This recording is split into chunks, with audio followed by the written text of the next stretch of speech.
On a December Saturday afternoon, it's college basketball on the SEC Network. We are live at Reed Arena.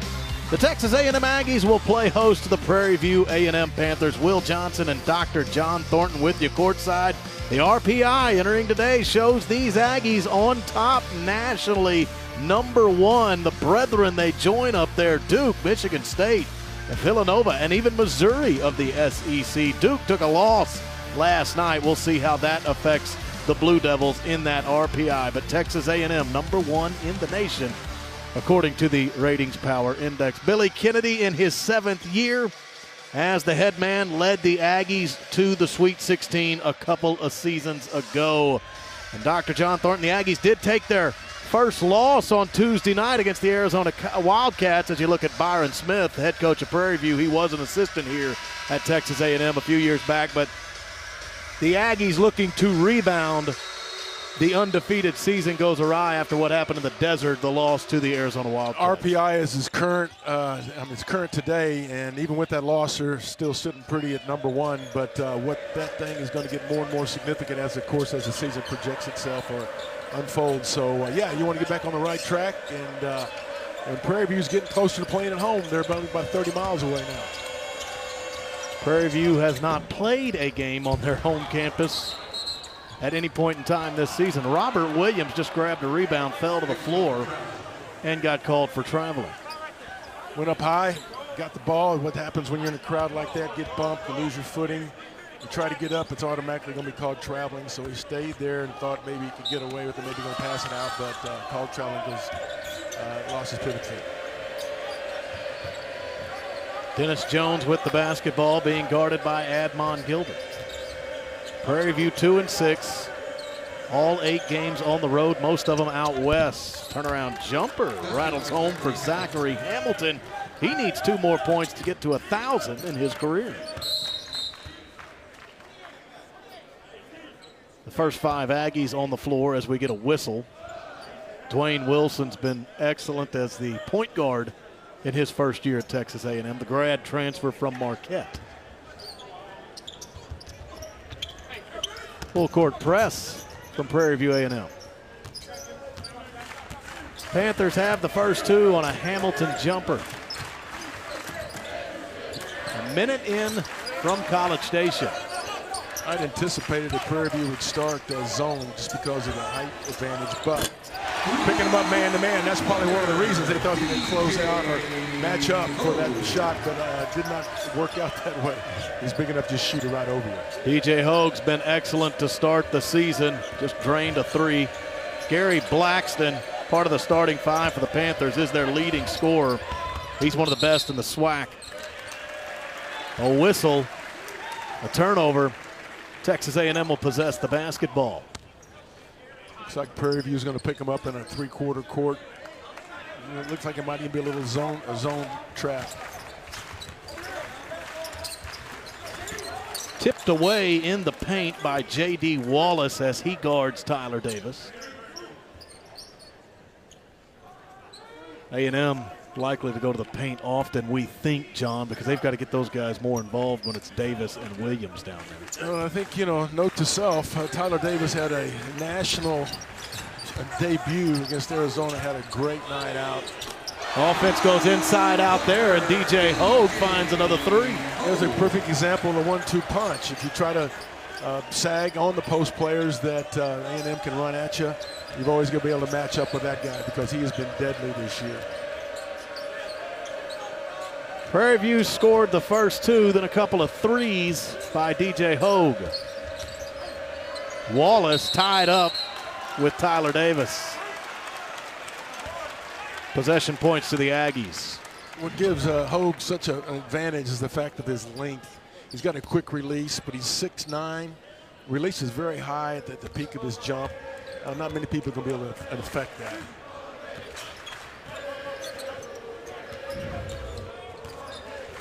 Hogue has scored double digits in 6 of the first 8 games.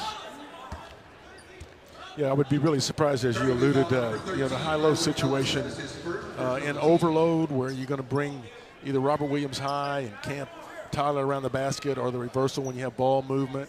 But that interior passing, I would be shocked if there wasn't a real concerted effort to really get it into the paint area to kind of pick up where they left off at Arizona. Tyler Davis, Dwayne Wilson, back iron, and a rebound by J.D. Wallace. Early minutes from College Station. Sister schools, Texas A&M and Prairie View A&M. Aggies already with a slew of really good wins to begin the season. That's why you see them on top in the RPI. That's off the front iron. The Aggies and DJ Hogue will bring it up the floor. Quick pass to Dwayne Wilson. Back to Hogue. He wants another three. That one rattled out. 3 good looks at it for Hogue to start the game, and he's buried 2 of them, nearly the trifecta. Wilson gets cut off by a couple of Panthers. Robert Williams tried to put on a spin move, and he got ripped by Zachary Hamilton, but Wilson ends up with a loose ball. And the Aggies an offensive rebound. It was Robert Williams who kept that alive, and then he'll be rewarded from his point guard. I think Robert can make anybody a good alley-oop passer because the margin for error is very, very large because he can just go get it. That wasn't the greatest pass, great vision to see it, but he can go get that and throw it down with regularity. Billy Kennedy alluded to that when the Aggies were in Brooklyn when they won the Legends Classic. Dwayne Wilson was picked to the all-tournament team. Good shot there by Zachary Hamilton. He's got the first 4 for Prairie View, and he's now got 1,000 for his career. But Dwayne Wilson, he was in the back of the room at the press conference after the Aggies won that tournament at the home of the Brooklyn Nets. He gave it a laugh when Billy Kennedy mentioned that Robert Williams makes it real easy on those point guards. Anywhere you throw it, he can bring it down. Tyler Davis wanted to go up, but he was fouled before he could. Another alley-oop on the ledger for Robert Williams of Oil City, Louisiana. Texas A&M's got the early advantage.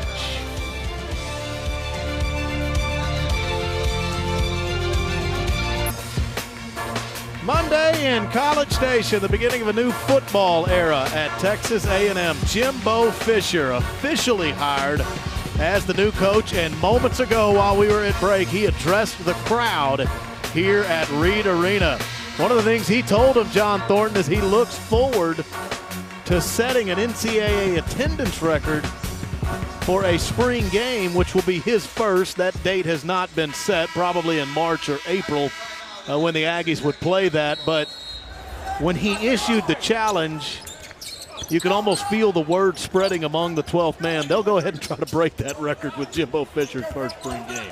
As much as we know about Aggies, that's the kind of challenge that they love and relish to try to make happen. So he did actually put the ultimatum out there to see if it could happen.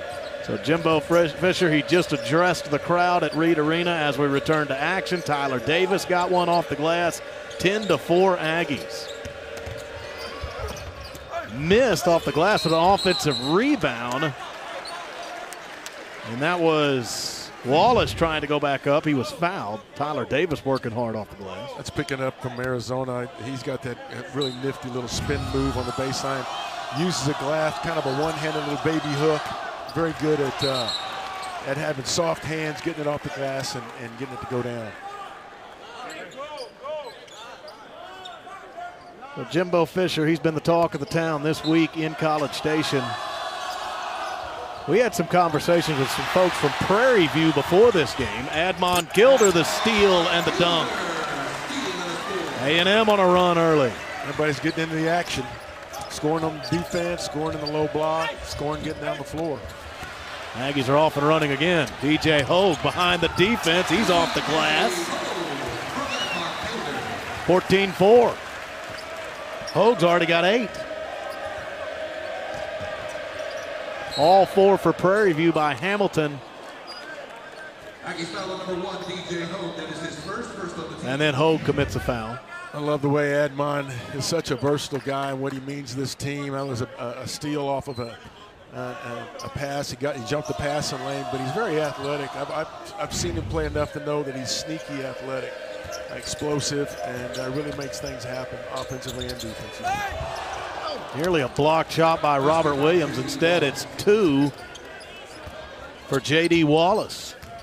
That's almost a half block shot, right? Or else a half assist. There was a deflection there. He can alter shots. He did that one.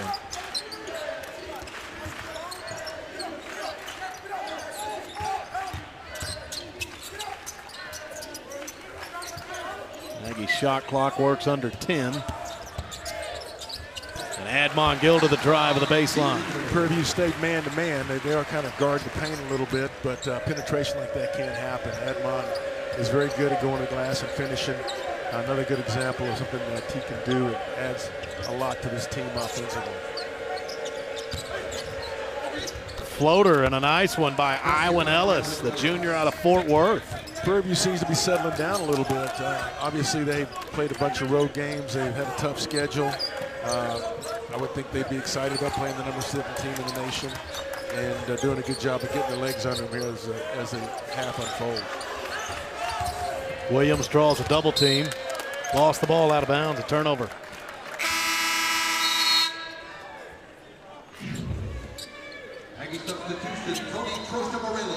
Got to prevent giving up the baseline, a little bit slow getting down there and stopping it.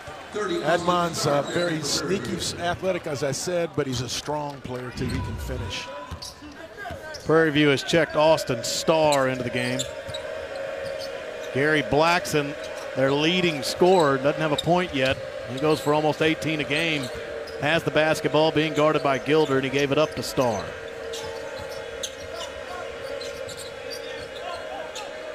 One of the things that Coach Kennedy has talked about in his press conference is getting his rotation down and getting more consistent about what to expect in minutes played. Tony Trocha Morelos in the game and short on the dunk attempt. Prairie View right back up the floor to missed layup, but the follow by Zachary Hamilton. He's got 6. This is one of those things as a coach you look at. You don't want to drop off when you have substitutions, and there's definitely been one since the substitutions were made at the 13-minute mark. Blocked shot, but Dwayne Wilson called for the foul. Aggies foul number 13, Dwayne Wilson. That is his first, team second. Wilson just got to the wrist, and free throws coming for Dennis Jones.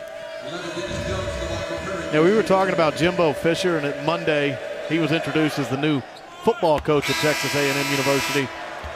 In talking to some of the representatives of Prairie View before the game, they mentioned they've got a new president at Prairie View, Ruth Simmons. Now, Prairie View is a system school of Texas A&M. So in the exact same meeting, John, that Ruth Simmons officially became the president at Prairie View on Monday, Jimbo Fisher was approved as the head coach at Texas A&M. That was among the Board of Regents earlier this week. If you were going to guess, which item do you think came up first? Which one causes more headache to those Board of Regents and is met with more resistance? I bet they're pleased with both hires. Ruth Simmons spent time as the president of Brown University in her past, so congratulations to her and her new leadership role at Prairie View A&M. Tyler Davis has the Aggies up 18-11. Davis had 21 on Tuesday, and the Aggies lost against Arizona, and now he's got a blocked shot. Jumper on the offensive end after a loose ball by Jordan Lumpkins. He missed. TJ Starks into the game, and he's immediately going to the rack.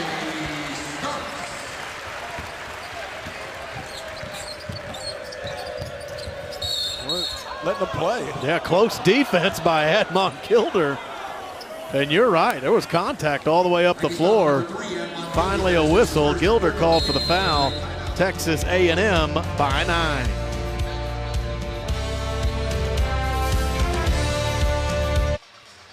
The Aggies out in front on their home court. Will Johnson and Dr. John Thornton coming to you from Reed Arena. The Aggies being led by DJ Hogue with 8 points. Prairie View with 6 points from Zachary Hamilton. Your impressions of the first 8 minutes or so? Well, there hadn't been any fall off from the play that made A&M competitive out in Arizona. Really picked it up. Scored on break, scored at the block, scored from 3, shooting 64%. No hangover from that trip. Also, Prairie View coming out and getting their feet kind of established. They're playing man-to-man, kind of challenge them a little bit. making sure that they know they're still there. We'll see how the depth factors in as this game unfolds. Prairie View probably travel weary. They have not played a home game. Their last action was in Hawaii 3 nights ago. And there's a three-pointer. That's from Gary Blackston, his first points of the game, the junior from Baltimore. Blackston, as I told you earlier, averages almost 18 per contest. But, John, this is Prairie View's first game in Texas and the Central Time Zone. They're kind of teasing their scheduling because they're getting closer. They go play Houston before they go home. So they're staying around home, but not at home.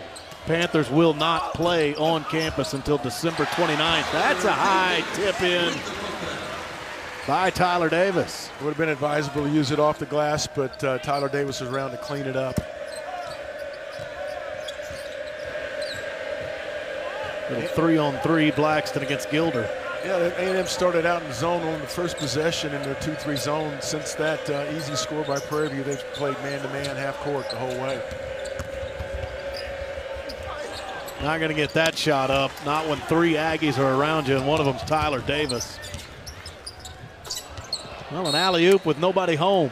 Tony Trocha-Morelos turned around, looked at Admon Gilder with the palms in the air, saying, obviously, we're not on the same page. We got Admon going baseline again, kind of in that in-between angle where you can't use the glass. Tried to lob it high and get it in, not down, but Tyler Davis really good hands and tipped it in.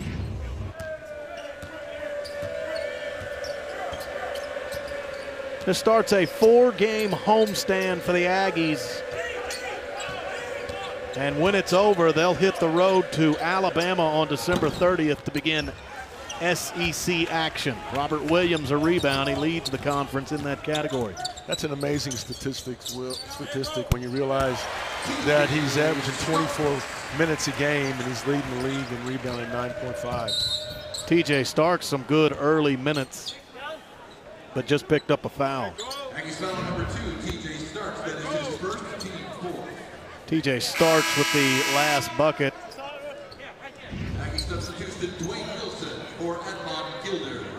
Yeah, John, Robert Williams hadn't shown up in the scoring column a whole lot recently. 4 points in each of the last 4 games, but he's still blocking shots. He's still rebounding. One of the best in the country at those 2 categories. He is, and I think one thing that's hurt A&M from time to time is the consistency of going to your bread and butter and making other things evolve off of that. And the post play, high-low situations. Robert Williams needs to touch the ball more down on a low block.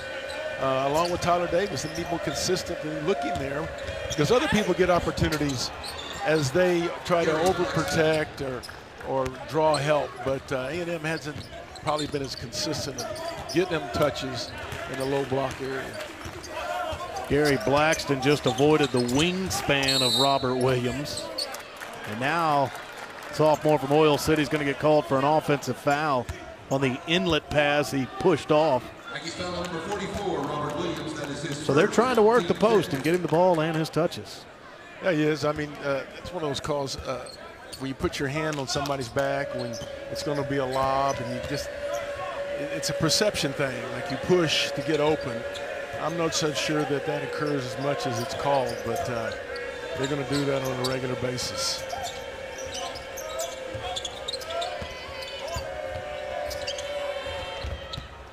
That missed off the glass.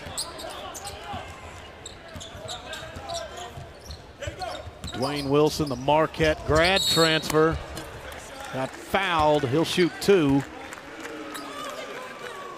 We're talking about Admon being a guy that can create and get to the basket. Dwayne Wilson's one of those guys also. What a great 1-2 punch that is. They're both strong guys. I mean, he got fouled on that, but at the same time, he gets there to finish more than not.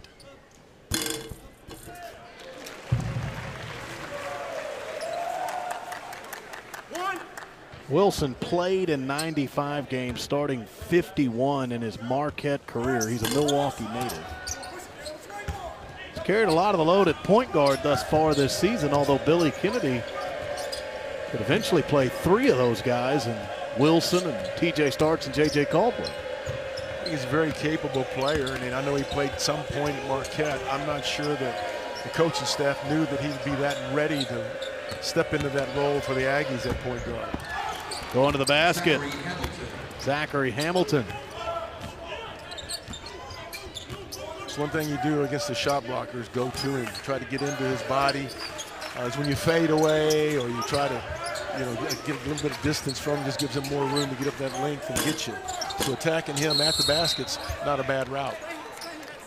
Savion Flagg was just off on a three-pointer. Robert Williams tried the putback. He got fouled. Hamilton gets charged with his first. 5 fouls this half on A&M, 4 against Prairie View. Sharon Jett is into the game. Flagg, you see, playing with the face guard in the season opener against West Virginia. He was hit in the eye. Injury to the orbital bone. He missed the next 5 games, but he's come back to log some quality minutes in the last 2. Tony Trocha-Morelos from long range. Yeah, Coach Kennedy's going to like to see that. He's such a tough guard in most situations, being 6'9", 6'10"-ish, and being able to step that far away from the basket, make the defense account for him, open up the inside play, but he can still drain it. Blackston trying to draw contact. Wilson with a nice move and a kick out pass to TJ Starks. Off the iron, Tony Trocha-Morelos couldn't handle the offensive board. Contact here.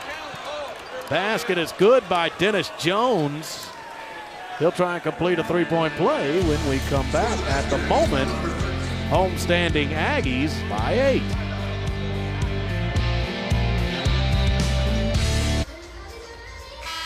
The closest school in proximity to Texas A&M that is also Division I is Prairie View A&M. Just by a few miles and minutes, they're closer to College Station than Sam Houston State over in Huntsville. But part of the SWAC last year, these Panthers finished 3rd in the Southwestern Athletic Conference, picked 5th this year, but Byron Smith, their head coach, thinks they can be a factor. He did mention Texas Southern is usually the team to beat, and he thinks that'll be the case again in 2017 and 18, but he does believe his Panthers can factor into that decision of as far as the conference champion goes. There's a familiarity between the two institutions being in the same system, but also Byron was an assistant coach here for Mark Turgeon and then Billy Gillespie for a short period of time, so he's very familiar with Texas A&M and College Station.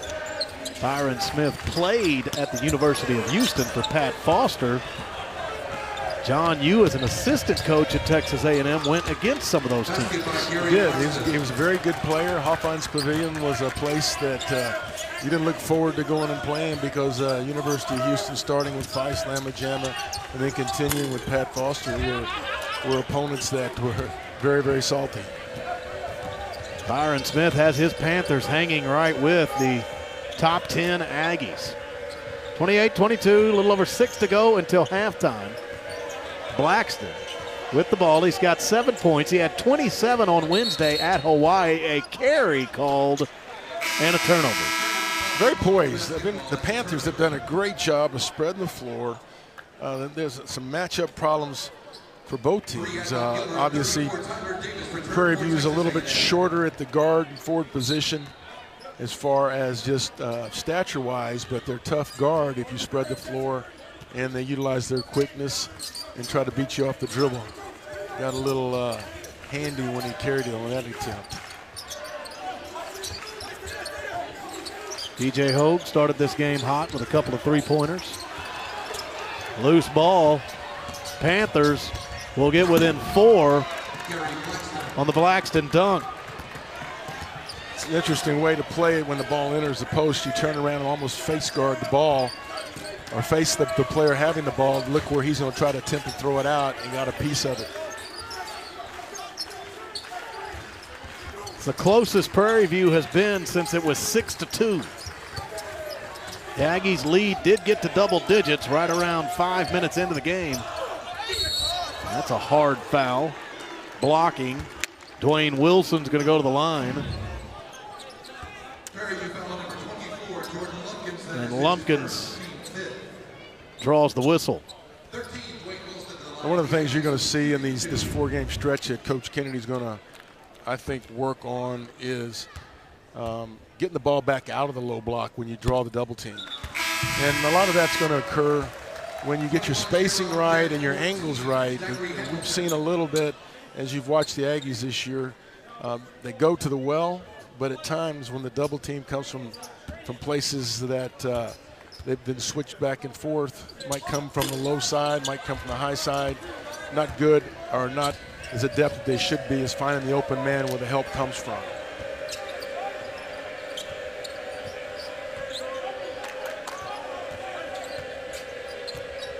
Panthers could get within three or four on this possession. Of foul.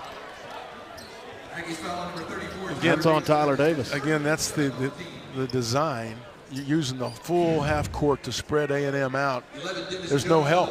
You have weak side help when you put it on the floor and get into the paint. You have somebody that, you give ground grudgingly to the basket and kind of impede the attempt to get to the rim. When you're that spread, you can't get there. And Prairie View's doing a great job of keeping the spacing where it's 18 feet apart. It makes it that much difficult for the help to come. Dennis Jones at the free throw line.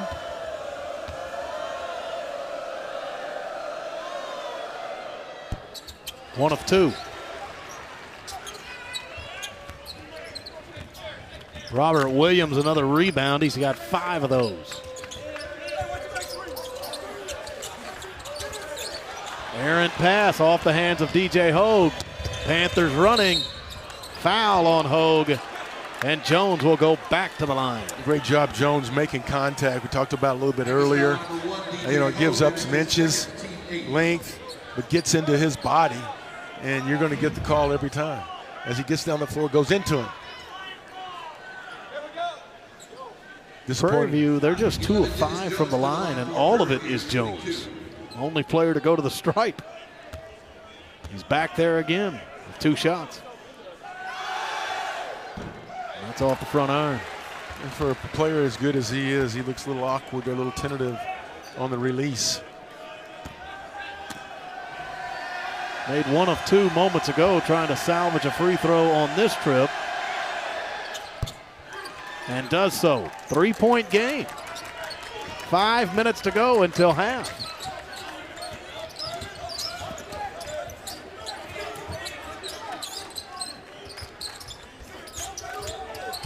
Prairie View stand man to man.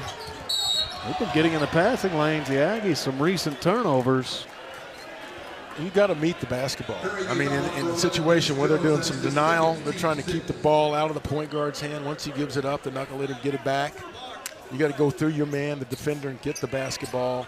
Or I'd look for some backdoor situations that they might try to counter with, because they're doing a good job trying to pressure Admon and Wilson and keeping them from having an easy time to share the basketball on the perimeter. Away from the ball, Zachary Hamilton a foul. DJ Hogue will go to the line. Looks like Billy Kennedy's electing to go with 3 guards, which makes this team a difficult team to adjust to over the course of a game. And then you can go very, very big, 6'9", 6'10", 6'9", or you can go very, very quick with 2 6'10s or 6'10", 6'9", and 3 guards. So to kind of counter or match up with the quickness that Prairie View's got, looks like they're going to go with the smaller lineup.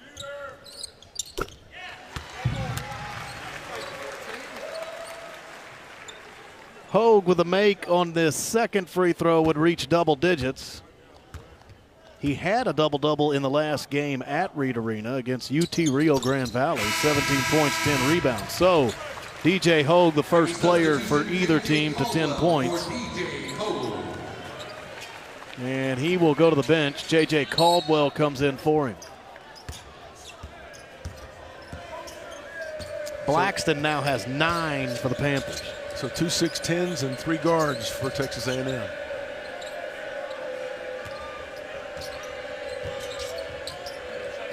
Caldwell newly inserted out there with Gilder and Wilson. Williams and Davis down low. Traveling call. That's on Austin Starr. A&M trying to stretch the lead again. The Panthers got within 3. The Aggies had been up 10 during a few moments. DJ Hogue being trekked out by the trainer, Matt Doles, on the sideline.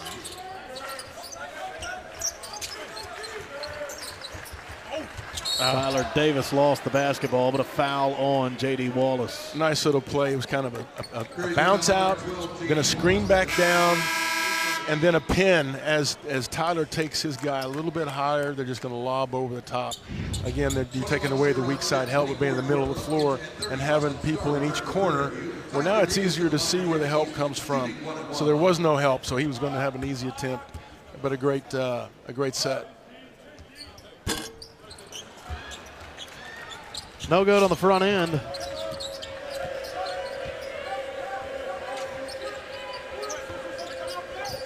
Blackston with the basketball and 9 points. 3-pointer almost rattled home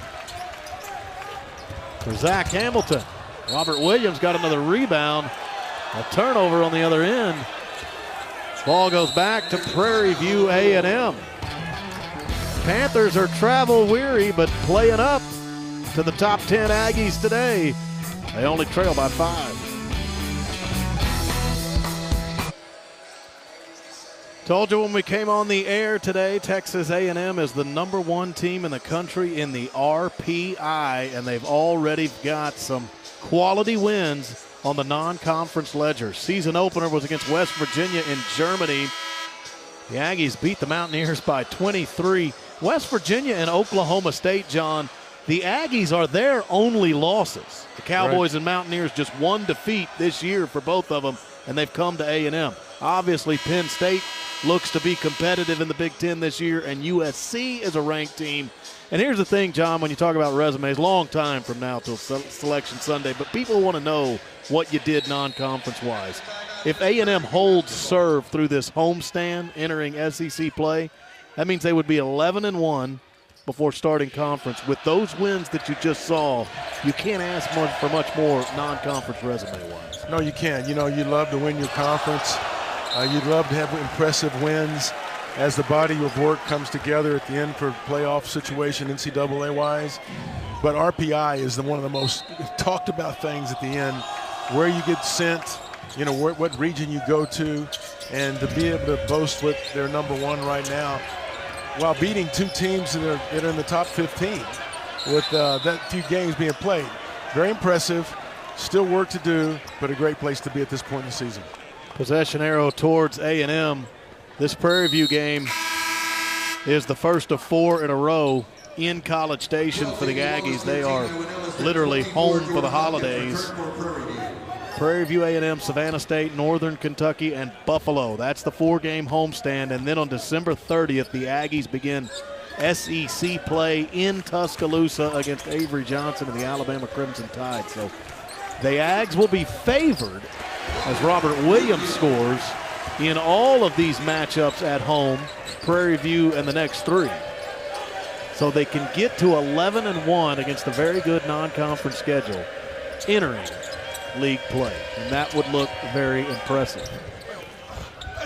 I always like to see what teams do after timeouts, because it's a classroom over there. This is what happened on the timeout, post to post, no help, just get it to him big. And I love that shot right there, because it was an in-between place, but he used the glass. He didn't have to put it on the floor, straight up, off the glass. Many people be able to influence that. A little under 3 minutes left until halftime. J.J. Caldwell to Admon Gilder.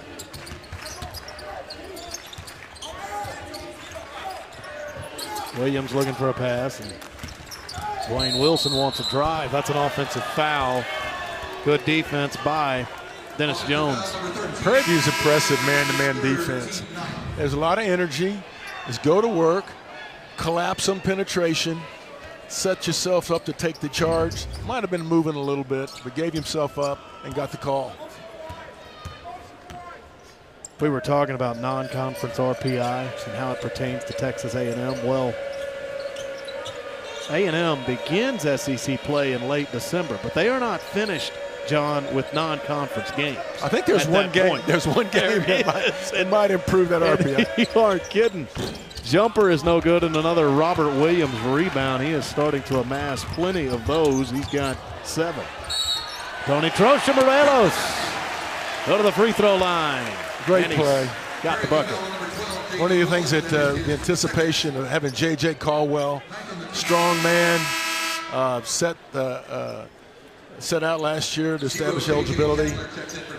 Knew he was going to make a big impact on this team. Very unselfish player, makes other people better. That was a tough pass. He's a tough kid, got hit in the face, still delivered, and Tony has a chance to make a 3-point play out of it.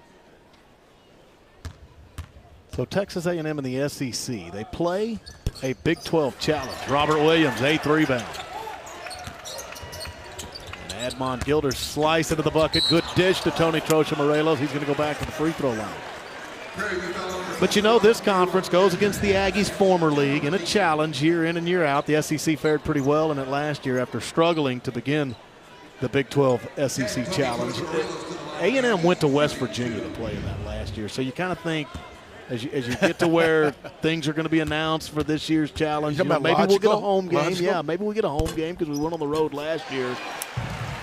The Big 12 SEC Challenge is on January 27th. Guess what assignment the Aggies drew? I know where you're going with this. They will have to pay heed when they enter because they're going to the Fog. They'll play at Kansas in their Big 12 Challenge game January 27th. So, yes, RPI strength of schedule help is coming, although that's going to be a very difficult win to get. You know, it's a highlight to play in that building. I mean, obviously it's a formidable challenge, but absolutely one of those must-play arenas, must-see arenas.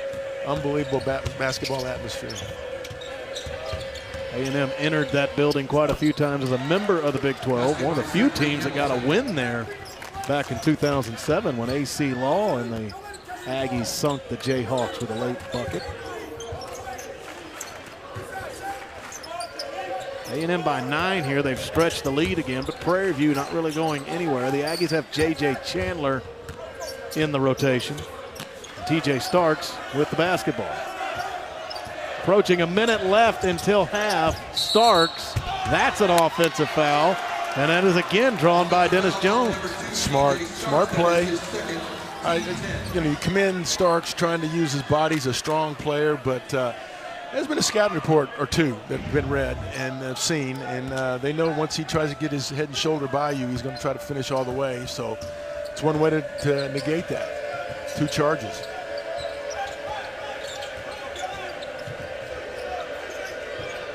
A minute left until the break. Wallace is going to go to the free throw line. He feels like he should be heading there trying to complete a 3-point play. Instead, he'll shoot 2. No, Prairie View's been workmanlike. They just do what they do right now. They utilize their quickness and speed, sharing the basketball very well. One thing that's hurt the free throw line. Yep, 3 of 8 now. All of it had been Dennis Jones. He's 3 of 7. Wallace, the first man to go to the stripe for the Panthers, other than Jones.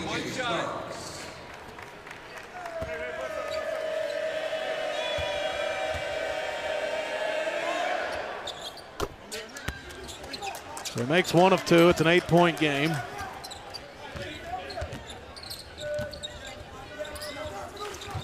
At halftime, you will see one of the first conversations with Jimbo Fisher, the new head coach of Texas A&M football. Fisher addressed this crowd earlier in the game during our first timeout. He was hired on Monday. That interview you will see conducted on that same day. So a sit down with Jimbo Fisher at halftime. Admon Gilder, no good, but a nice effort by Tony Trocha-Morelos to try the putback, but he too strong off the glass. Panthers can hold for the final shot. With your Byron Smith right now, you're very pleased with what your team is, the position they're in right now. Got a chance to have a last shot in a very competitive game. And he will take a timeout, Will Byron Smith. These two schools in the same system. They've met 12 times prior, all of them going to the Aggies. First time they met in 1978, but Prairie View, all you got to do is head west on 290, then north on Highway 6. Less than an hour, and you're right here on this A&M campus. Texas A&M campus, that is. Got to be careful when you say A&M today. You get confused. Yeah. You got 14 seconds or 13 seconds left. I see a 1-4 flat or a 2 elbow extended in baseline, and maybe a screen, or maybe it's to clear out and try to take it all the way to the lane until you stop and then hit the open man.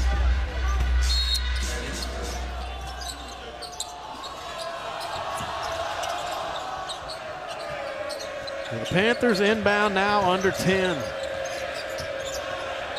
Blackston got the ball ripped by Admon Gilder. A&M, can they get off of a shot?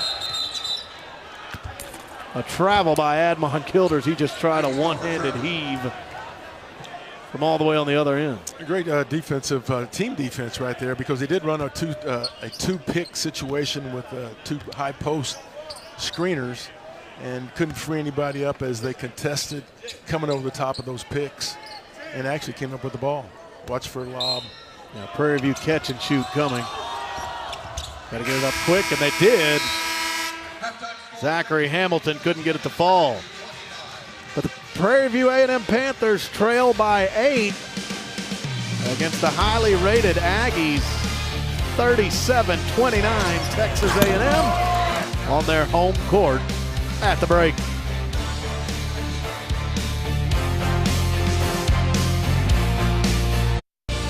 It's halftime here at Prairie Arena in College Station, Texas, where the Aggies are currently playing Prairie View A&M. Welcome into 12th Man Studios. I'm Fallon Appleton. On Monday, Texas A&M announced the 29th head football coach, Jimbo Fisher. After the press conference, he sat down with 12th Man Productions' Will Johnson to discuss the future of Aggie football. A historic day at Texas A&M. Welcome inside 12th Man Studios in the south end zone of Kyle Field. I'm Will Johnson with our new head football coach, Jimbo Fisher. And let's just start by simply welcoming you to Aggieland. Great to have you here, Coach. Glad to be here. Extremely happy to be here. You know, if we look back at what you've accomplished, you come here from Florida State, obviously. You go to the 2014 college football playoff. The year before, you're a national champion in 2013. 6 of your 8 years in Tallahassee, you won double digits. What makes a good team elevate to elite status like those did? Well, I think it's the ability to have a oneness and have one vision. And I say that you either live in vision, you live in circumstance. And getting kids to believe in the one vision and play selfless, and then play with a great consistency and desire to achieve something together as a team. And you have to have everybody so outcome oriented. The great teams aren't outcome oriented, they're process oriented. And their goals and their aspirations aren't about the results, they're about the process of how to be one. And I think when they understand that, then you can achieve greatness. You'll obviously want to hit the ground recruiting. That's a key part of what you're going to do right away at Texas A&M. But when you get a chance to meet with the guys on the current roster, what's the initial message you want to convey to them? Well, that we're not interested in being good. That we're interested in being elite, we're interested in being great, and there's a sacrifice that you have to make to do that, and you have to create those championship habits daily.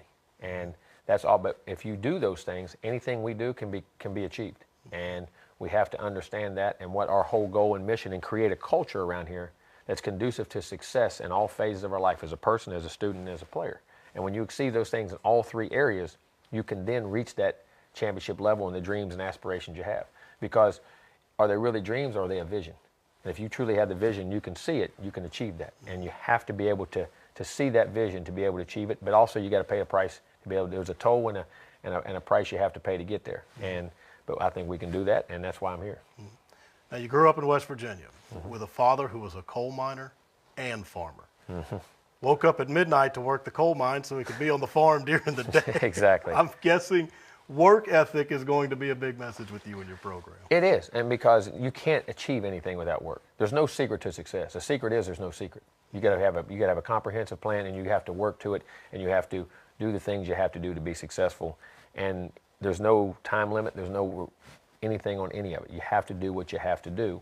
And that can be a short amount of time, it can be a longer amount of time, depending on your process of how you go about things. But work ethic is not going to be an issue, and we got to have people in the organization who think the same way. In your days as a player, now you were a quarterback. Samford, your senior year, you throw for 34 touchdowns. You're the Division III Player of the Year, and then your assistant coaching stops are also dealing with the quarterback quite a bit.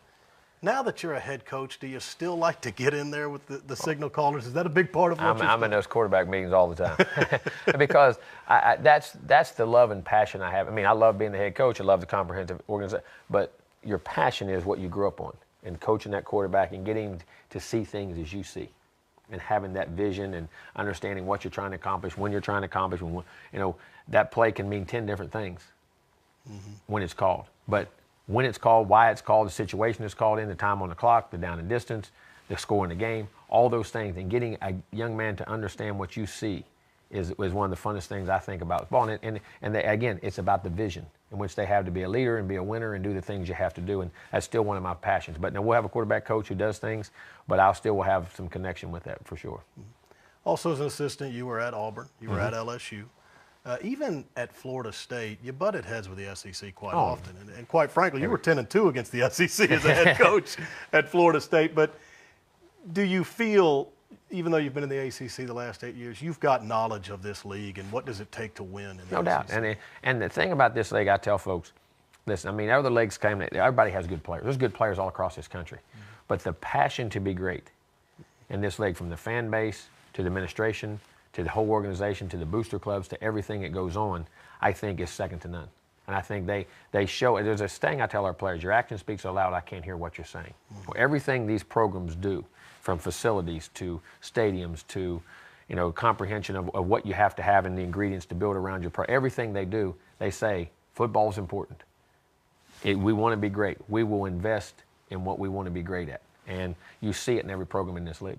Coach Fisher, welcome to Texas A&M. Glad to have you here. Glad to be here. Jimbo Fisher, the 29th head coach in Texas A&M's history. That's all from 12 Man Studios. With a 9-2 record against SEC teams, Jimbo Fisher's actions do speak louder than words. After the break, let's head back to Reed Arena for highlights of the first half. Texas A&M by 8 as we get ready to start the second half of play. Will Johnson and Dr. John Thornton with you courtside. And Prairie View A&M, their game, John, they've traveled a lot, but they've got their legs under them right there in this one at halftime. Well, they're playing like a team that's led with three juniors and 2 seniors. They've been around the block. They're not intimidated, got a little bit of a rough start. Very competitive, though. DJ Hogue, he's going to pace the Aggies 10 points, and he got off to a hot start in this game. He did, and he's a guy they need to continue to look for when the help comes. They're not going to get help off of him that much, but at the same time, he's a very versatile guy. He's running the floor. He's his trademark is his 3. That length and that depth that he has, he's shooting 54% from 3. Keys, 1 for each team in this second half, as we still got a tight ball game at the break. Prairie View shared the ball very, very well. They've spread the floor. They've attacked the basket. They've gotten the ball to people where help comes from. They've been aggressive on the defensive end. A&M needs to do a better job of taking care of the basketball. They have 11 turnovers in the first half. More consistent probably in trying to keep pounding the rock inside, because that's what their strength is. Got to get it there. Texas A&M leads by 8 at half. Second half when we come back.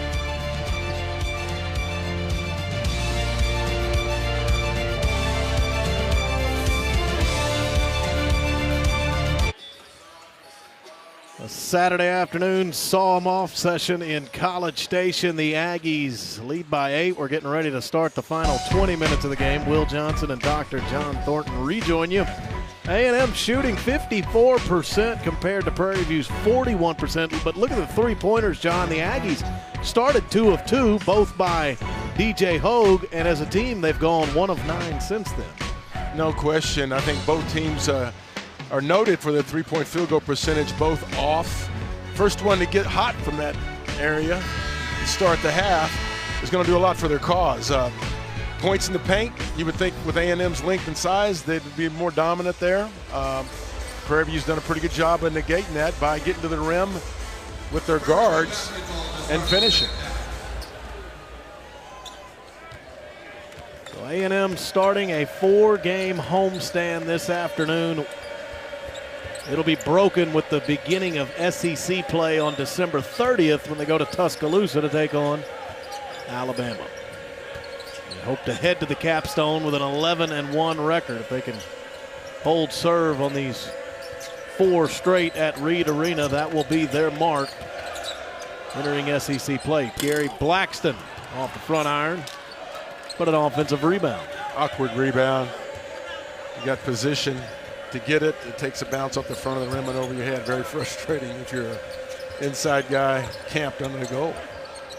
Blackston will try it again. That's back iron, but same result, an offensive rebound.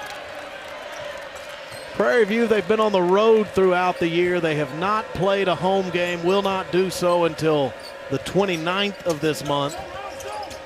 This is their first game in their home state of Texas and in the Central Time Zone. Last action was in Hawaii off the mainland 3 days ago. And they got 3 looks at it on that possession. Couldn't convert on any of them. DJ Hogue, another good look at a 3. That one just wouldn't fall for him, rolled around the rim and out. That'll go over to Prairie View just by a bit, much to the dismay of this crowd. Yeah, that hit Prairie View. Yeah, DJ, he's one of those guys that has the green light, even if he's the trailer on the break or bringing it up. If you don't come get him at the top of the circle, he's got a green light. Didn't get it to go down. Our replay a moment ago certainly showed that it looked like that hit off Iwan Ellis, and it should have been Aggie basketball. Prairie View caught a break but could not convert on the offensive end.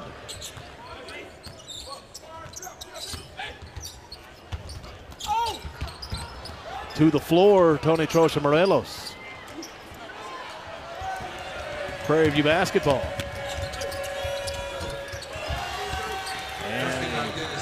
Layup by Dennis Jones. Texas A&M's come out very uninspired. Have given multiple offensive rebounds up, got beat back. Somebody needs a lot of fire.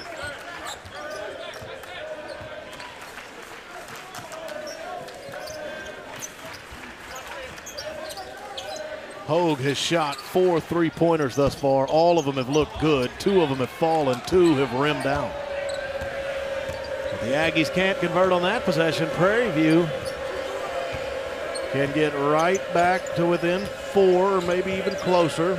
Late in the first half, the Aggies had an 11-point lead, but these Panthers simply won't go away. They've gotten within 4 on the layup by Zachary Hamilton. Hamilton now has 12 points. He's the first Panther to double digits. DJ Hogue seemingly had the answer all afternoon for the Aggies. He's got 12. You can notice the style of play right now. Prairie View's kind of dominating. It's going to be slow pace, utilize the clock. They like where they are right now, and they're doing a great job of keeping A&M active on the offensive end, making them cover them as they spread the floor. And they're very patient right now, looking for that opportunity late in the clock. 3-point shot. Zachary Hamilton. 15 points. And Tyler Davis. Nifty little on big screen on the baseline as Admon comes down and sets a pick. Basically blindside back pick, but what happens is you switch that, you got a mismatch because a guard is going to switch to a center post play.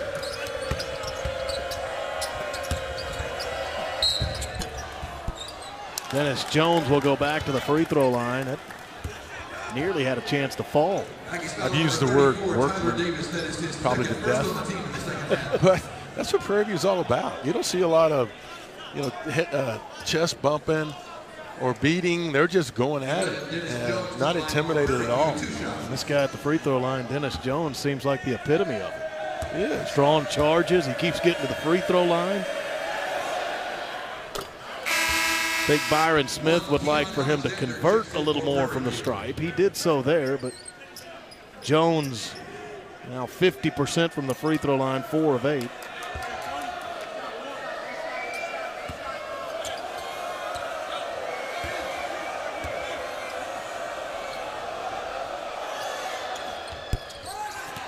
He's had trouble connecting on 2 shots when he's gone to the line.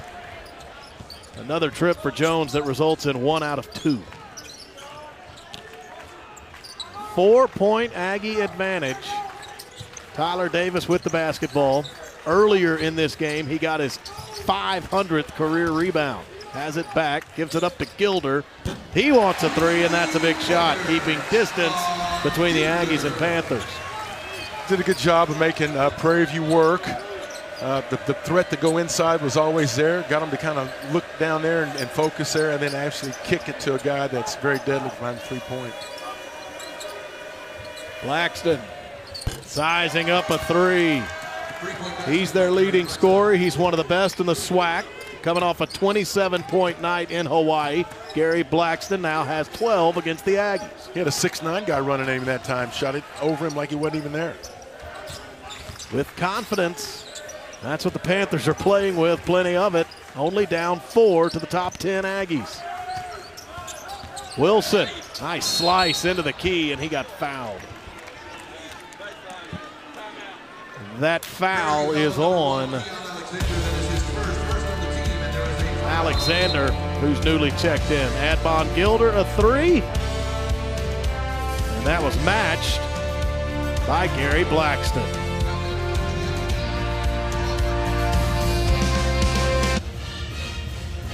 Prairie View A&M within 4 of Texas A&M. Byron Smith. Certainly wouldn't call it a homecoming, but he is familiar with Reed Arena. Assistant coach at Texas A&M in 2007 under the direction of Mark Turgeon. That's who he worked for. Turgeon was the head man at Texas A&M at that time. Smith and the Panthers were in a tie for 3rd place in the SWAC last year, picked 5th this season, but in talking to him before the game, he feels like they can do better than that and be a factor for the regular season crown. The SWAC tournament will be played down in Houston this year, but John Thornton, judging by what Prairie View has shown us this afternoon, they can certainly contend for that SWAC championship. No doubt about it. That overall record that he sports right now is kind of deceiving because of all the games they play non-conference on the road. So you got to kind of discount that. TSU does the same thing. You can sense a real pride in their ability to compete in this ball game. A&M, it's kind of a shocker in the fact that it is this close if you're an Aggie fan. But you got to give Prairie View credit. They've done a great job. A&M coming out in the zone. They had been man-to-man. Now they're going back to zone. They started the game in zone. Aggies on their last offensive possession got a big 3-pointer by Admon Gilder, and Gilder now fouled trying to bring the ball up the floor. That was on Dennis Jones. But Admon Gilder, big shots. What you see sometimes, they start the game with a relatively easy free throw line jumper to get their first 2 out of the zone. But when you've been playing against a man-to-man, you kind of get into the rhythm. You know what to expect. You kind of have your positioning all kind of figured out. And then when you switch defenses on people, sometimes it kind of is a little shock value. And that happened that time with the 2-3 zone that Aggies came out after the timeout. John, we've discussed this before. How about that backdoor to Dwayne Wilson? Nice pass, too, from Tony Trocha Morelos. That's the counter to the pressure. Again, back to the 2-3.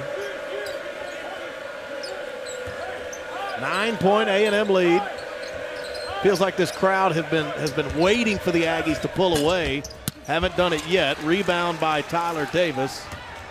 Aggies will bring it up the floor. Admon Gilder, after those 2 3-pointers, he's got 10. Second Aggie to get to double digits. Gilder just ran down that loose ball and he got fouled. And it feels like we've talked about this, John. To Admon Gilder, you label him as the unsung hero. When it comes to the Aggies, I think people start the conversation with Tyler Davis and Robert Williams, because Williams is likely a lottery pick. DJ Hogue. DJ Hogue, because he can light it up from long range. But is Admon Gilder the guy where you look at him and say, where would the Aggies be without him? He is such a key factor in all this. No, I agree. I mean, the parts add up to a really good team. I'm not so sure he's not the biggest part in the fact that he's so versatile. He plays so hard. He sets the standard of play. every night out. Couple of nice passes toward the baseline to Tony Trocha-Morelos. A&M matches their largest lead. They're up double digits again, and you start to wonder, is the run the crowd here has waited for upon us? Prairie View a little bit dangerous here. They've got to come up with some good possessions and stops in these next few minutes. They're not in a rush, playing poised. That's off the glass. Nice shot, but good dribble here by Dwayne Wilson behind the back. He's going all the way to the basket. That is a foul, and he will shoot 2. Yeah, pivotal part of the game for Prairie View. Done an excellent job being competitive tonight. This afternoon's 12:44 to go. Didn't panic, came back down. A&M's got an 11-point bulge right now. Got him a good shot, didn't get it to go. They're still in this game, but this is a critical time for them. They need a bucket bad. It's now an 8-0 Aggie run. It was 44-40 Texas A&M. Here's a guy that makes your zone better as he enters the floor, Robert Williams. He's more like a center fielder, and that he can catch a lot and throw it the other direction. So he will be a guy that's presence around the basket but will be felt shortly. Williams had been off the floor for a while, but checks in for Tyler Davis. Aggies' largest lead of 12. Prairie View has been right in there throughout this contest. Traveling call on Austin Starr. And Byron Smith is hoping it doesn't start to unravel on his travel-weary team. They've been on the road all year. They've hung tough with the Aggies. Just about 12 minutes left in this one, and A&M and Billy Kennedy have the 12-point lead and the basketball. We talked about that length on the back third or the back half of the zone. There you go. Overload, over the top, spread the floor, no help. You're bigger than they are. You should utilize that a lot. Leading scorers for the Aggies, DJ Hogue with 12, Admon Gilder with 10. Leading all scorers is Zach Hamilton for Prairie View with 15. 2-on-1, Gilder, layup, and now the run for Texas A&M is at 12-0. It's a 16-point lead, and Byron Smith wants a timeout. Now, ladies and gentlemen, American Texas A&M off and running and starting to open up a lead with help from a dunk by Robert Williams.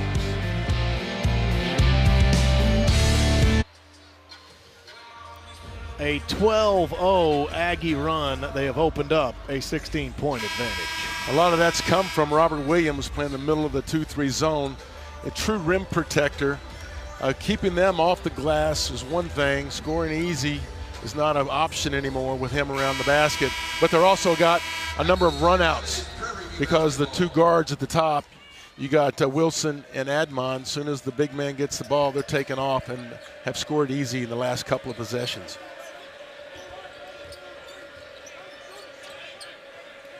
Gary Blackston and Zachary Hamilton are on the floor for the Panthers. If they're going to get back into it, feels like it's got to go through them. Blackston wants a three. Robert Williams, another rebound. That's 10 for him on the day. Came into this contest leading the SEC in the category.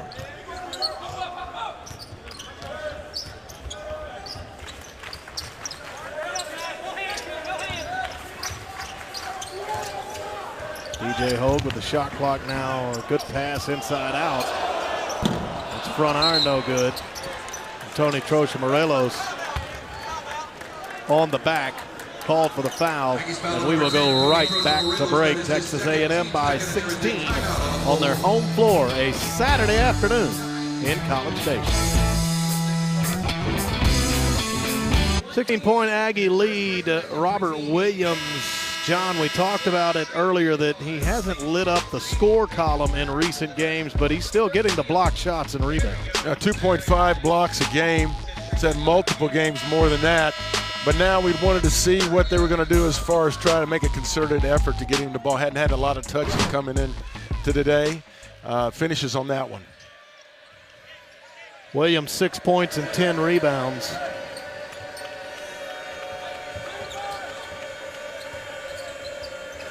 Was a 4-point A&M lead. They are on a 12-0 run currently. Well, Gilder didn't have the numbers. He took it in and got fouled. Newsflash, if he's got the ball and the defense is in a get-back mode, he's going to go to the rack, put the pressure on them. Prairie View's done a great job doing that in the first half, getting your body in there, laying it on people, and trying to finish. You got to be tough.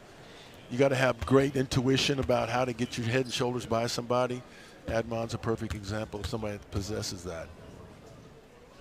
For much of the day, DJ Hogue had led A&M in scoring. Now Admon Gilder does. Gilder with 13 after that made free throw. He'll go back to the line for one more. TJ Starks has come in, so Gilder with 14. Let's see how Prairie View adjusts after the timeout. They've had a little bit of trouble. It's been a riddle for them to have opportunities against the zone. Let's see what they do to try to offset this drought they're experiencing. Blackston, block shot, Robert Williams. He got another one. All the movement that you create offensively to get yourself in a position. The problem is you're not making Robert Williams move away from the basket, and that's the difference between man and zone. TJ Starks wasn't looking. He was heading the other way, and DJ Hogue just threw it right by him. And I'm not sure who the guilty party is on that one, but if you're the point guard, you turn your back on the basketball going away. I'm not sure that it was something that DJ had anticipated.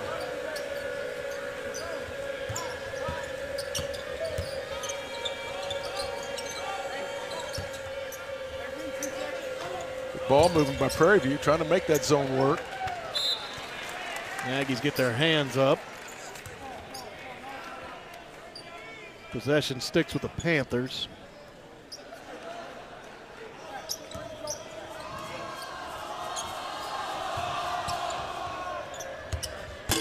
Inbound to Hamilton, can't connect.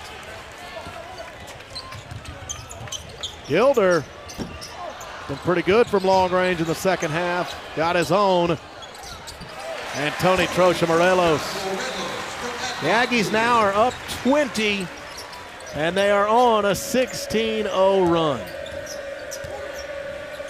This was out without Tyler Davis, who had been the go-to guy in the Arizona game, the Aggies' last outing. Sharon Jett just missed badly. Panther drought continues. We've rolled past the midway point of the second half. TJ Starks, nice cut. And off the glass. He keeps the Aggies rolling. Well, he's got a great lateral step. He's a strong guy. Got in there. I think that his body size or type kind of fools you to think that he's not as quick as he is. He's cat quick. Gets in there. Uses the lean off the glass, high percentage shot.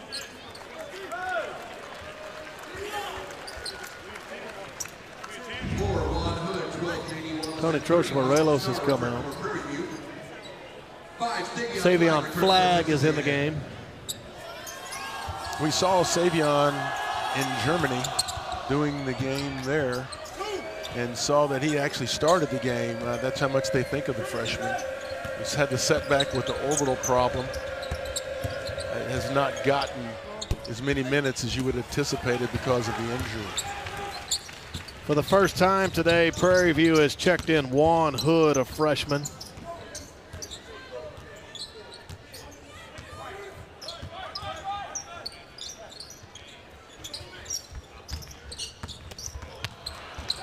Try to pass inside to Flagg. Austin Starr stole it. Starr wants a three. Good look at it, but rattled out. Zachary Hamilton will finally stop the Aggie run. A&M had scored 18 straight until that Hamilton bucket, and Zachary Hamilton has 17 points.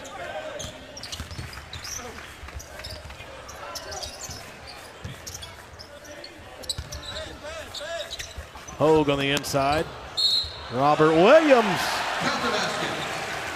on the offensive glass. He'll go to the line, and he got the bucket.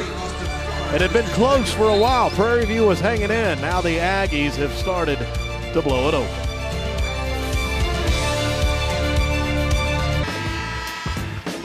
Well, the Aggies have some stat stuffers this year. DJ Hogue, already talked about Robert Williams toward the top of the conference and on top of the league in the SEC in rebounds per game.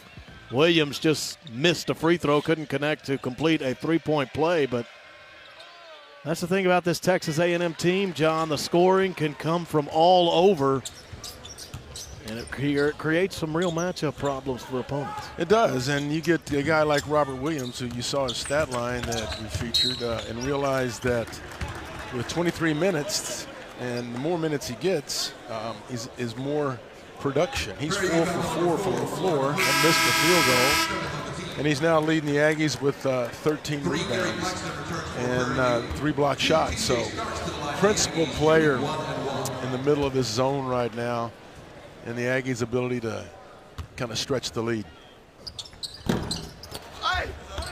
TJ Starks was front iron on his free throw attempt.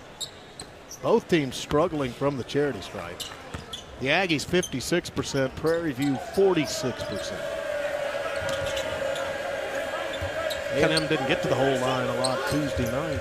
We got Robert Williams, and your defense can stretch out there because you got him again being the rim protector. They can get to the basket, but probably I'm going to get introduced to Robert Williams. He got to the arm of Zach Hamilton.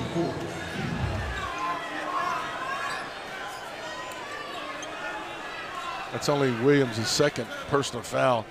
He's had some issues with that and has contributed to having the minute total curtailed. So as he gets himself positioned to be a sophomore right now and trying to stay away from it, and he had a problem with that last year.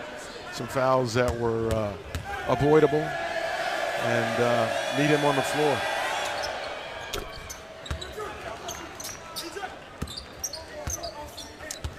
Looks like Prairie View's going to pick up with a half-court trap.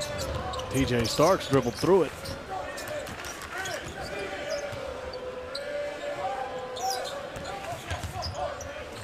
JJ Chandler is in the game, and he's trying the baseline on the right side. Got caught in the air and tried to get a pass across court. Dennis Jones is going to the basket after the steal. Teachable moment. You don't go one sideline to the other sideline in a half court. That's going to get picked.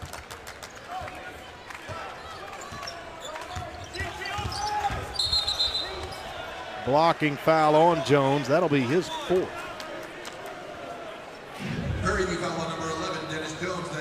There you go. You can lob, you can go diagonal, but if you're going straight across the court at eye level, at this level, you're going to get that pick.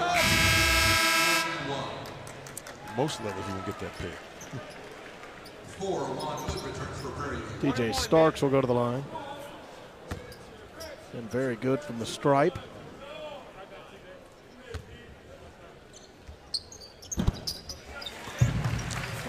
Watching people shoot free throws has always been, you got a million different ways to prep yourself to shoot the basketball, but at the end of the day, deep breath, spin the ball, arch is the key.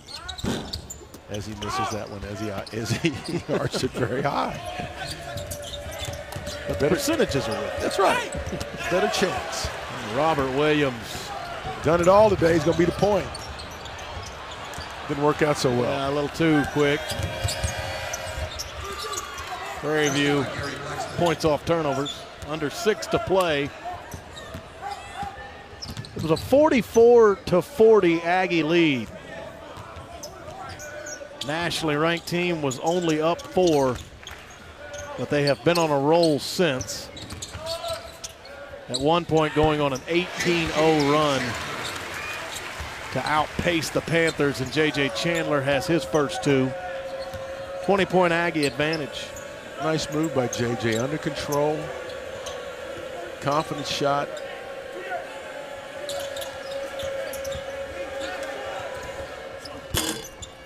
Gary Blackston, the lefty. Robert Williams has 16 rebounds, and he's approaching a double-double. He's got 8 points. Carried it, got away with it. Yeah. Had it on his hip. Instead, he gets fouled. He's going to the charity stripe. Prairie foul on number 30, Austin Starr. That is his third, ninth on the team. So if you're Robert Williams, you lead the league in rebounding. You have 16 today. That won't hurt matters. No. Shooting 2. J.J. Chandler, his best game this season was a couple of weeks ago here at Reed Arena in a win over Pepperdine. He had 10 points in 11 minutes. Williams will check out, and Tony Trocha-Morelos will come in for him. So the sophomore out of Oil City, Louisiana, 8 points, 16 boards, and the senior from Cartagena, Colombia, on the floor for him. Chandler drops them both. Dennis Jones returns for Prairie View. Dennis Jones comes back in for the Panthers with Juan Hood going back to the bench. A difference maker. Been the switch from man-to-man to zone. Prairie View hadn't handled it well. I think fatigue's probably a little bit of a factor, just the sheer numbers that A&M can run at you. They kind of wear you down. Under 5 to play as afternoon has turned to evening in College Station. Texas A&M likely to move on to 8-1. They will host Savannah State here on Tuesday night, their next action. TJ Starks couldn't finish. And the rebound by J.D. Wallace. Whistle, blocking foul on Chandler. I like when the officials try to sell the call by being demonstrative. You watch the official come in there, I've got this one. You're supposed to have a lot of confidence in that. Looks like he was pretty well set, though. A correction on that A&M Savannah State game. It's on Wednesday night here at Reed Arena. As this Prairie View contest is the beginning of 4 straight in College Station.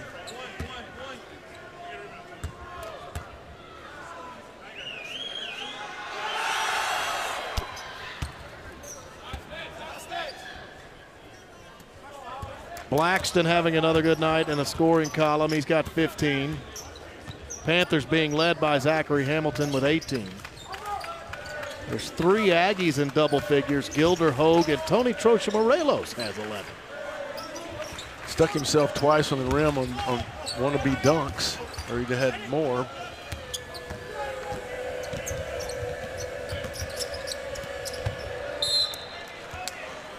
Trocha-Morelos got a hand in the passing lanes, tipped that out of bounds. A 21-point Aggie lead. Coming back to College Station for the finish.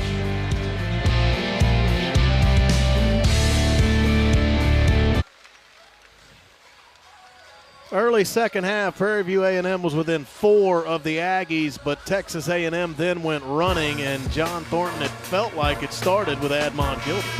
It does a lot of games for the Aggies. Mr. Versatility, he's got 3-point range, he's got some hops, he can finish, he can shoot the step-back jumper. He can do a lot for you offensively, and let me go ahead and add this too. He is their main defender. He usually has the tough guard, so very important to the Aggies. Gilder, 14 points. He's 5 of 9 from the floor. He's made a couple of 3-pointers. He's got 6 rebounds. TJ Starks nearly got a steal. Blackston going to the basket, and Wallace the finish. Basket by J.D. Wallace.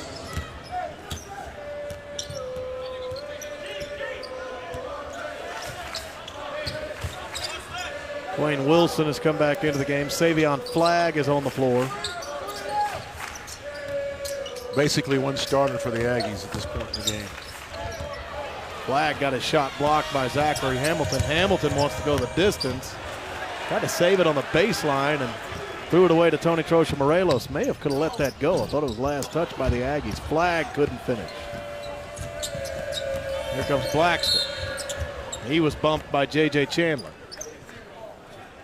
Aggies foul number 0, J.J. Chandler. That is his sixth on the team.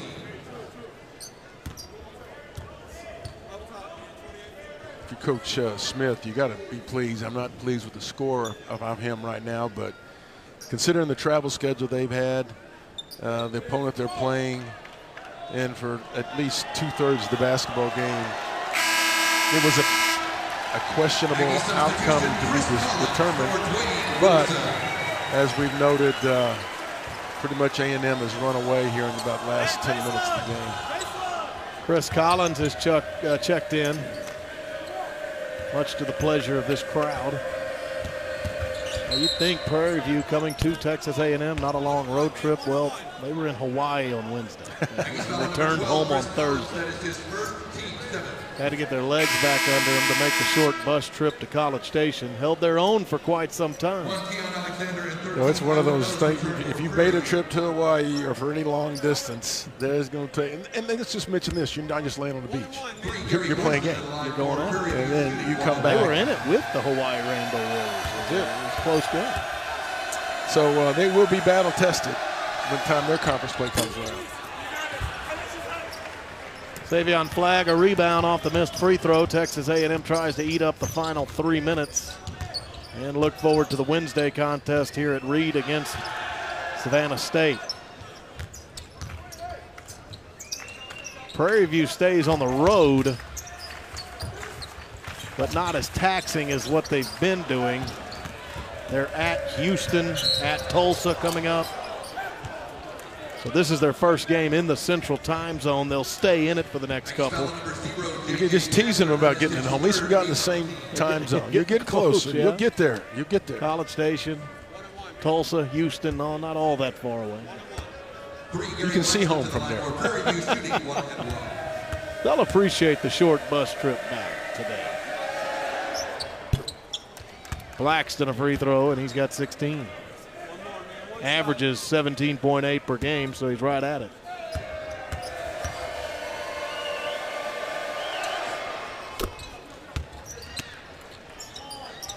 A lot of teams would like to have that young man on their squad.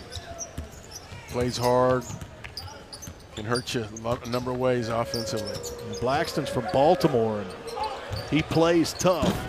How about that for the tip finish and the dunk by Savion Flagg?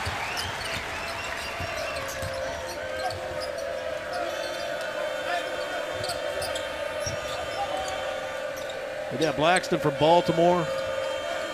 Byron Smith said before the game, that's how they make them on the East Coast. Pretty tough. That's how he plays, no doubt. A&M off and running again. Chandler, the distance.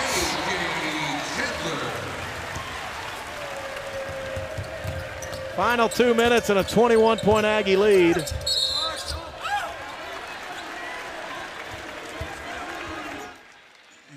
Savion's got some serious hops. Pretty much flat-footed. Doing the time that grab that throw down in 30. Impressive young freshman. The putback jam.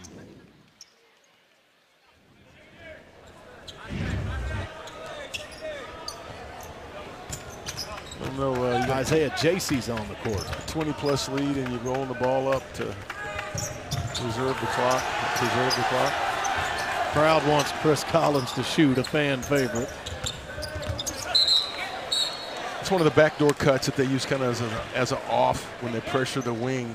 Instead of coming from the diagonal cut, the elbow or free throw line extended, they do it on the baseline. There's no help, a good pass, you got to lay up.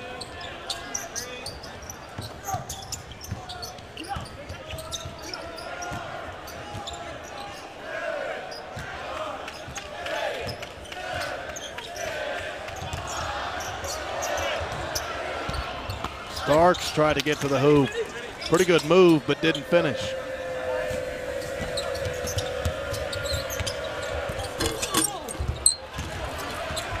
Massive SWAT effort by Isaiah Jaycee, and that's a missed dunk with authority from TJ Starks. Chris Collins lost the basketball out of bounds. He's trying to say it was tipped by Hood. Dennis Jones. But it'll go over to Prairie View. 22, Frank Myers Jr. and number 11, Mark French check into the lineup. Mark French will come in. And TJ Starks.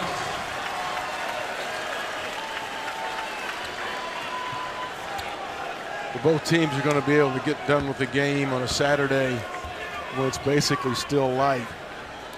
You're going to have a chance to kind of enjoy getting off the floor, getting back into the gym, and getting some work done as this lull between semesters begins. The finals are coming up. Aggies foul number 15, Isaiah Jason. Holidays. That is his first team night. Not much holidays for basketball players, No, or there's coaches. not. Not a whole lot of holidays.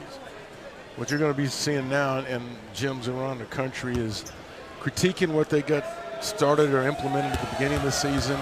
They're going to refine what they like. They're going to kick to the curb some things they don't like. And they're going to augment some things that they might think are going to assist them in their respective conference plays. A lot of stuff. It's like the skunk works. You never know what's going to come out with different adjustments and additions. League play will be here before you know it. It's this month. Aggies foul number 11. The Aggies get it started on December 30th in Tuscaloosa at Alabama. Texas A&M's first home game in SEC play will be on January 2nd, a day after New Year's. They will host Florida, and that will be a blockbuster matchup within the league.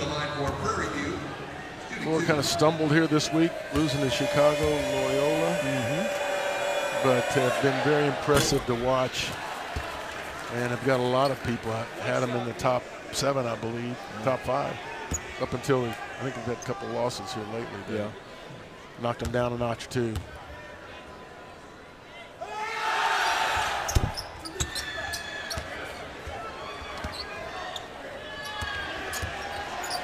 SEC shaping up to be a good league this year, and the Aggies will be very much a factor in it. Some interesting matchup. Missouri playing well, Alabama, Tennessee, Florida, obviously Kentucky.